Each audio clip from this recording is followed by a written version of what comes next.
With 2020 being a very strange year, what better way to see it off than getting white girl wasted on some basic biatch champagne? Also, kava is a thing.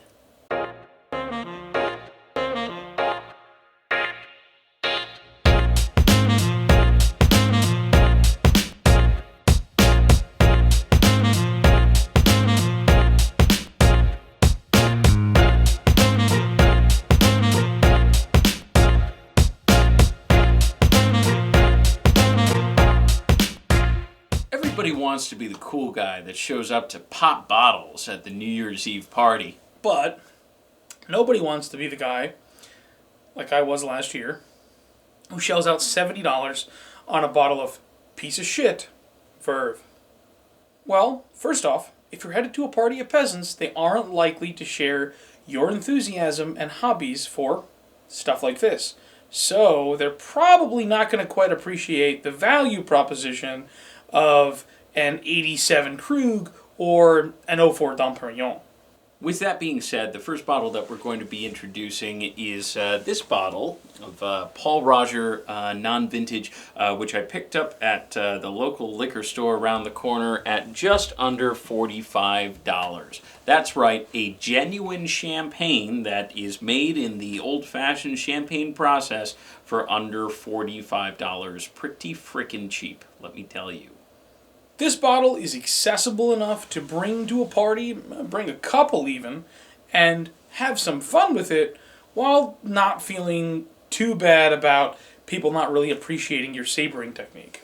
You know, I think let's give this a bit more of a critical evaluation. Absolutely.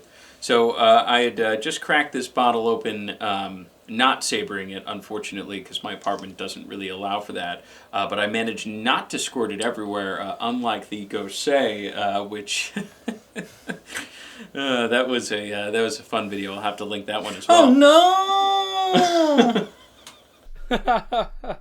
I suppose I could learn to do that with the CD.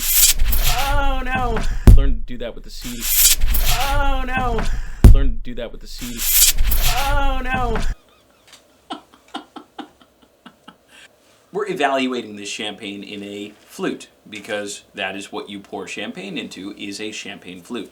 The main reason why really is so that you can better observe the bubbles. Essentially what you want in a champagne is very fine micro bubbles, and you want those bubbles to be continuous and not just have it go flat. Which this champagne, actually, the bubbles are very nice. They're very elegant. I'm rather happy with the color as well for a $45 bottle. It's maybe not quite as yellow or as full as I would expect, but still the color is quite nice.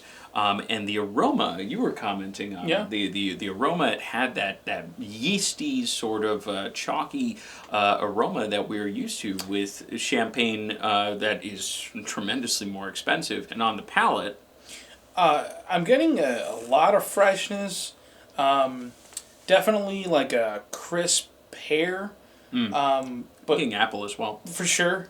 As well, though, as, again, like we had already sort of said, on the nose anyhow, that yeastiness, that chalkiness, that is sort of, the signature of quality champagne from the earth in that Champagne region, tends to impart a lot of those characteristics.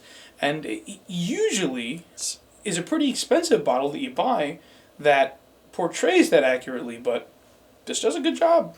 However, if your friends have more class than the average wine drinker and can sniff a cheap champagne from 10 miles away, then perhaps you got to step up your game a little bit, which is why we also brought out, still affordable, but what we'll call the big guns, Spanish Cava.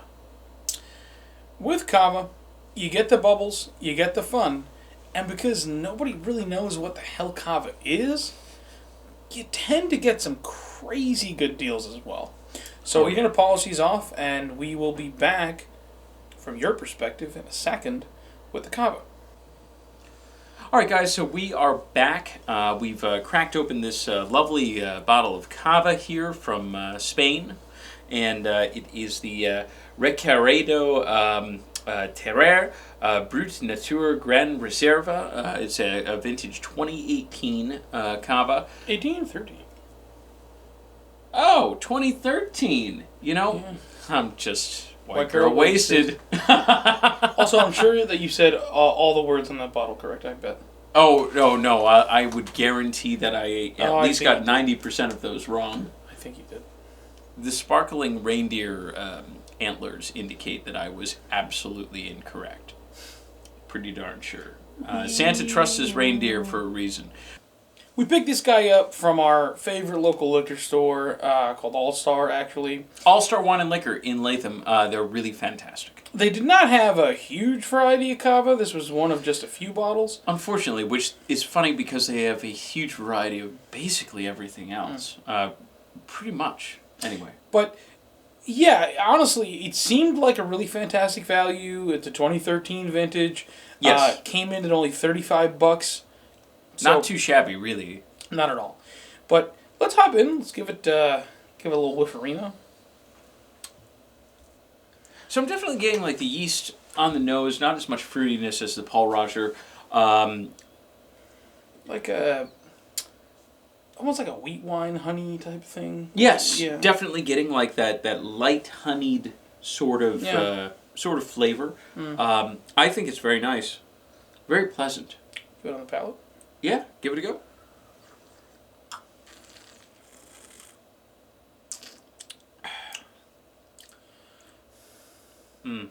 Okay, the breadiness, the yeastiness is Definitely more prevalent. yeah, rather intense actually, I would say. Yep. Like super upfront.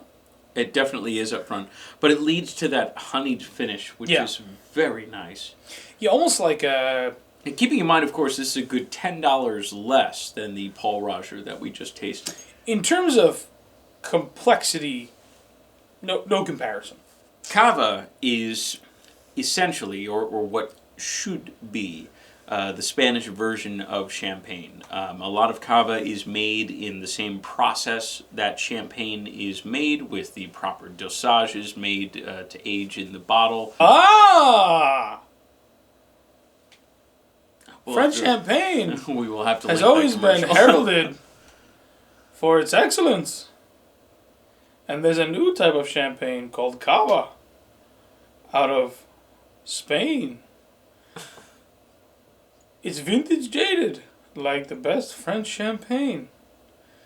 Ah!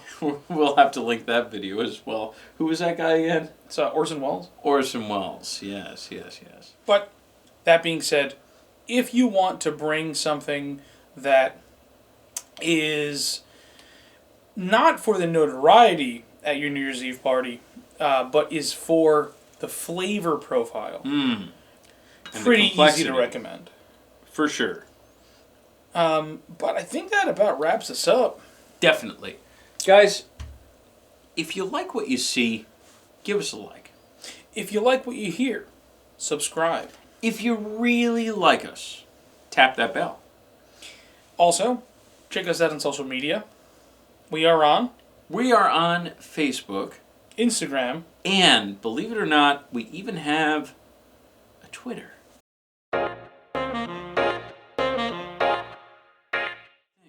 Guys, this video, almost forgot to mention, is sponsored by Steve Buscemi. Fantastic guy. So happy he reached out. The offer was for $250,000, and it was do this video or kiss him right on the mouth. And we decided to just go right ahead and make this video for you guys. Thanks, Steve. I'm getting like, I don't know, thousands of pairs of SSCS5s. We're going to do a 64-channel Atmos system with them, and... One monoblock per channel. Yeah, one monoblock.